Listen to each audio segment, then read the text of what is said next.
Nós estamos aqui mais ou menos mais ou menos, nós já extrapolamos um pouquinho o nosso limite de tempo, mas não gostaria de cortar nenhuma pergunta premente. Se alguém tiver alguma, então, Gil Fonseca, vamos encerrar aqui então o debate de hoje, lembrando também que esses nossos temas, de certa maneira, eles ganharam nomes diferentes nas diferentes mesas, mas por uma questão estratégica. Na verdade, esses temas vão perpassar todo o seminário. Passo a palavra ao Gil Fonseca. Sou do IBRAM, do Museu Villa-Lobos. Eu queria falar um pouquinho sobre isso que a Cláudia acabou de falar. Eu acho que a gente tem no Brasil, a gente foi construído no Brasil uma dicotomia entre Estado e população e povo, né? Acho que esses anos todos de ditadura produziram na gente uma sensação de que uma coisa, que o Estado é alguma coisa absolutamente independente da nossa ingerência, né? Eu acho que a política cultural ela é uma política estranha, e vários autores já falaram sobre isso, né? Porque ela tem uma interface com várias áreas, né? Como já foi colocado aqui, uma questão ambiental, por exemplo. Eu me lembro de estar fazendo um trabalho lá no norte de Minas com o seu Minervino, que era um violeiro, e a questão para ele não era a construção de viola, não era melhorar as condições de viola, de produção de viola, era fazer uma operação de vista, porque ele não conseguia enxergar mais para poder construir. Quer dizer, era uma gestão junto às políticas de saúde, né? Às vezes são políticas de meio ambiente, às vezes são políticas de saneamento. Então, eu acho assim, essa questão da participação, eu acho que a gente precisa, no Brasil, eu não sei talvez qual seja o caso da Colômbia, né? Mas a gente rever mesmo qual é a nossa interferência possível, né, dentro das políticas do Estado. Quer dizer, a gente está falando de políticas públicas. Quer dizer, eu acho que uma das virtudes da política pública de cultura, e no caso das culturas tradicionais populares, é fazer chegar recursos, porque esses recursos são públicos, são dessas pessoas que sempre estiveram à margem de recursos públicos, né? E não aquela política de balcão, né? Vamos lá, vamos dar uma roupa para um grupo de folia de reis, ou vamos dar um tambor para um grupo de congado, entendeu? Quer dizer, e nesse papel, nessa trajetória, acho que a academia teve um papel realmente complicado em valorizar muito mais a manifestação do que o cidadão que faz a manifestação, porque em muitos casos, e na maioria desses grupos, a pessoa não é só jongueira, a pessoa não é só congadeira, né? Ela tem múltiplas identidades, né, dentro desse. Ela está ligada a questões agrárias, ou questões trabalhistas, enfim. Né? Eu acho que, na verdade, é uma ampliação do papel dessa figura dentro da cultura, né? Mas essa figura pensada como cidadão, que tem múltiplos direitos, né? Então, eu acho que, nesse sentido, a política pública participativa é fundamental, né? Eu acho que essa política de patrimônio material pode ser um caminho. Quer dizer, eu acho que nós estamos aí há 10 anos, né, de fazer a primeira revisão, por exemplo, do registro de várias manifestações que foram registradas, né? Como, por exemplo, a viola de coxo, como, por exemplo, o jongo e outras, né? E talvez seja um momento de se avaliar de que essa política realmente não deu certo, ou, né, ter a dignidade de falar, não, esse caminho está certo, esse caminho não está certo, né? Eu acho que tem um papel de cada pessoa, não só dos acadêmicos, né, da academia, fundamental nesse processo, de avaliar isso e corrigir esses rumos e ter essa interface com o Estado, imaginando o Estado como alguma coisa que eu faço, da qual eu faço parte. Quer dizer, eu não sou alheio a isso, né? Quer dizer, o Estado não é uma coisa que está fora. Agora, eu queria enfocar uma questão que eu acho que é mais importante nesse processo do patrimônio material, que é quer dizer, ela não só na questão do folclore, que ela era uma determinação também externa na ocasião, né? O Brasil é o primeiro a fazer uma Comissão Nacional de Folclore, né? Quando foi criada a Unesco, né? 45. E a mesma coisa acontece depois com o patrimônio material. Não sei se o Brasil foi o primeiro, mas, enfim, há uma indução, né, externa, internacional, para que isso seja implementado em nível global. Então, eu acho que eu queria que talvez no seu caso da Colômbia também, o Cláudio talvez pudesse falar sobre isso. Quer dizer, qual é o papel dessa indução internacional nessas políticas que vão até as comunidades, quer dizer, essa microfísica, né, que vai se espalhando assim, né, por essas comunidades, dessas induções de políticas, né? Qual é o papel da Unesco, por exemplo, nesse processo, né, junto aos estados, e dos estados junto aos distritos, municípios, enfim, né? Quer dizer, como é que essa coisa se dá? Olha só, no caso brasileiro, a política de PCI, eu até mencionei aqui, a gente, na verdade, tomou frente, eu acho que por conta de toda uma história, é anterior ao documento da Unesco de 2003. A política, já o instrumento legal é anterior, né? E eu acho que tem a ver com essa história cruzada do campo das culturas populares com o campo do patrimônio cultural, né? Os trânsitos aí da semana de 22, o Mário, e é nesse processo que o Brasil toma, na verdade, à frente da questão porque quem vai internacionalmente, de modo público, porque a Unesco também, por sua vez, já vinha percebendo nos seus documentos e cartas de conferência que aquele conceito do patrimônio não dava certo, né? Tem um episódio aí que é atribuído à Bolívia sobre uma demanda internacional pelo reconhecimento do Carnaval de Oruro, né? Isso tá posto lá, e aí depois esse documento da Unesco de salvaguarda das culturas populares, que eram orientações para a salvaguarda das culturas populares, é de 88, é muito posterior a todo o movimento de institucionalização desse campo com a campanha INF, entendeu? É posterior no caso brasileiro. Tinha uma questão que eu queria tocar agora que me fugiu. Era a questão de recursos e era também a questão das políticas cruzadas. Aí uma delas você mencionou e ela é muito importante, a questão dos direitos, né, e dos direitos culturais. Hoje tem uma movimentação, eu acho que essa discussão precisa muito do link com os campos acadêmicos, né, no sentido de se aprofundar legislações complementares ou não, né, adequadas a um tipo de proteção possível, porque o registro ele não tem nenhum efeito legal de proteção. Isso foi muito discutido pelo grupo, exatamente porque é essa dificuldade do congelamento e do aprisionamento. Você proteger aquilo, você vai proteger companhias folclóricas, né, de reprodução, e não porque o patrimônio imaterial ele vai, né, ele está no corpo, ele vai com as pessoas. É assim que a gente tem o Saara aqui, né? Ele vai, a gente tem o Nordeste aqui em São Cristóvão, você reproduz essa coisa do valor e você leva no corpo. E aí, a questão da economia, né, e dos recursos, ela é muito delicada, porque ela é dúbia, né? Alguém falou, é preciso ter... Olha, o Estado brasileiro...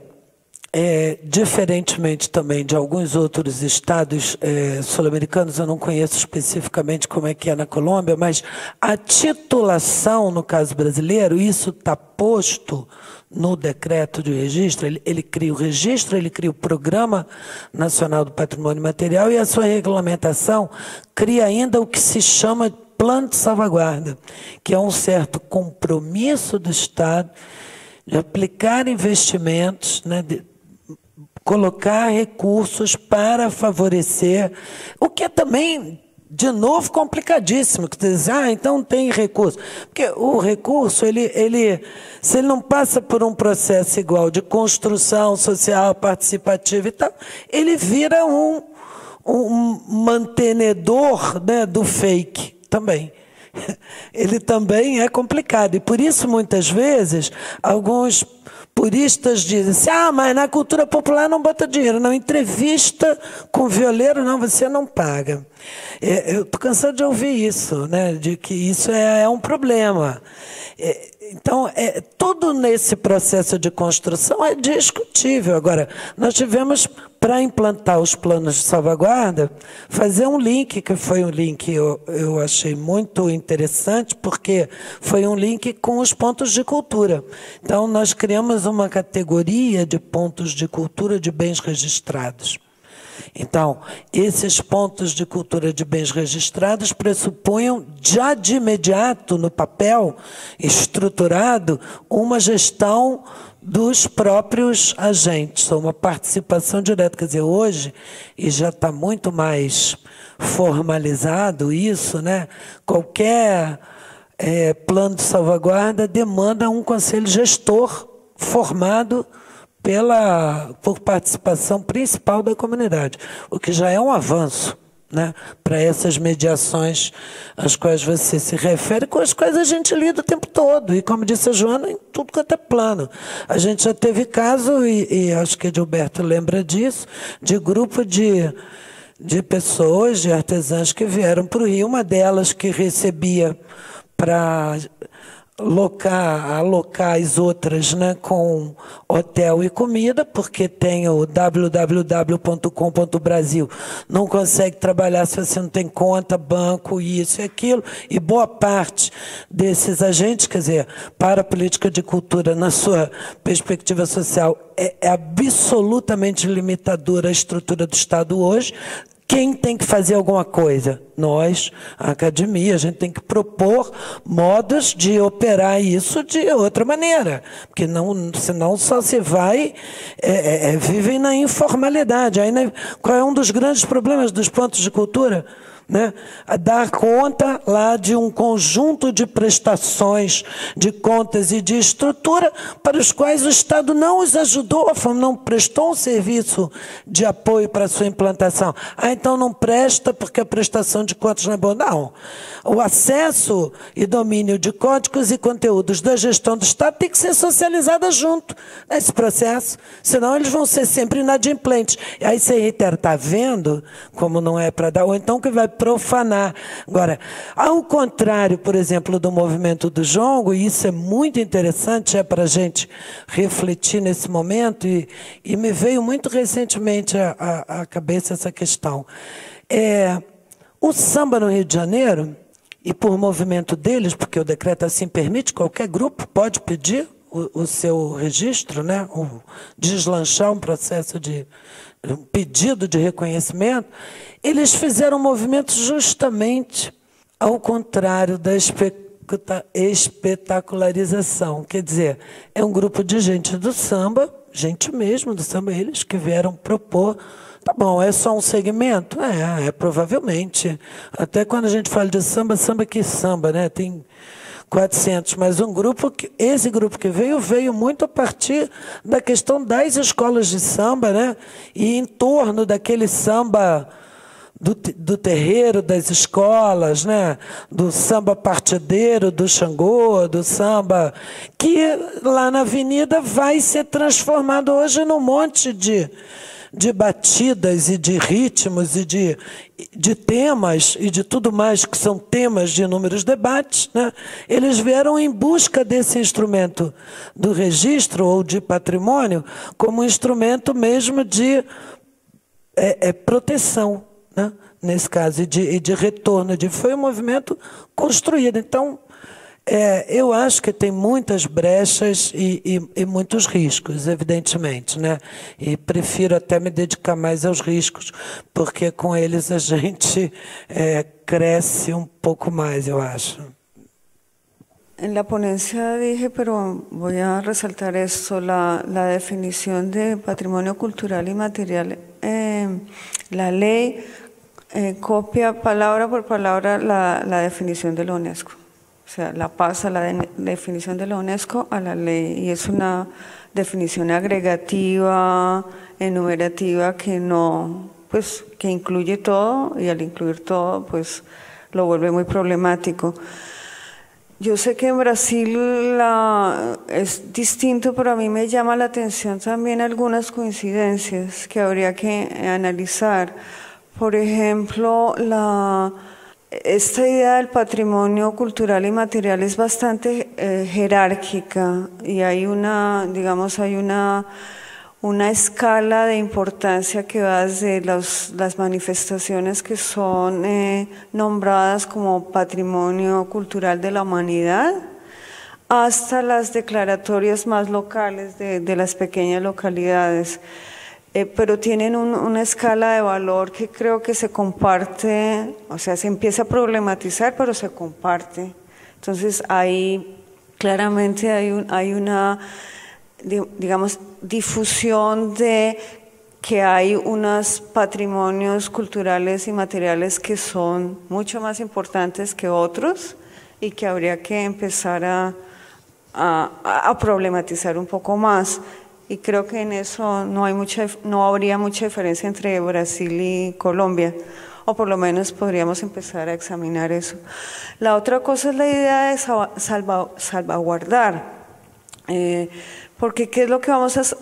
Cuando uno mira las declaratorias internacionales de patrimonio cultural e inmaterial, yo no entiendo lo de la salvaguardia, porque en general son manifestaciones que son muy fuertes y que no están, digamos, en riesgo de desaparición. Más bien, lo que se está pensando ahora es que a partir de esas declaratorias sí empieza un riesgo de, no sé si de desaparición, pero sí de transformación radical.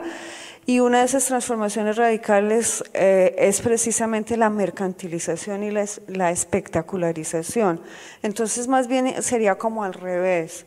No es que vamos a salvaguardar lo que está desapareciendo, sino que se está salvaguardando expresiones y manifestaciones, fiestas y carnavales, saberes que son muy fuertes, pero que a raíz de su declaratoria patrimonial empiezan un fuerte proceso de transformación, y muchas veces ese proceso de transformación está ligado a la mercantilización. O sea, de nuevo a crear jerarquías de quiénes van a apropiar los beneficios de esa declaratoria. Entonces, casi que es al contrario. Por eso ahora se está hablando de los efectos perversos del patrimonio cultural inmaterial. Só queria ressaltar detalhe. Quando a gente patrimonializa, os processos de inventariamento, eles inclusive já aconteceram. A gente está vendo aqui, né, que a campanha do folclore, eu me formei ouvindo disquinhos, eram compactos.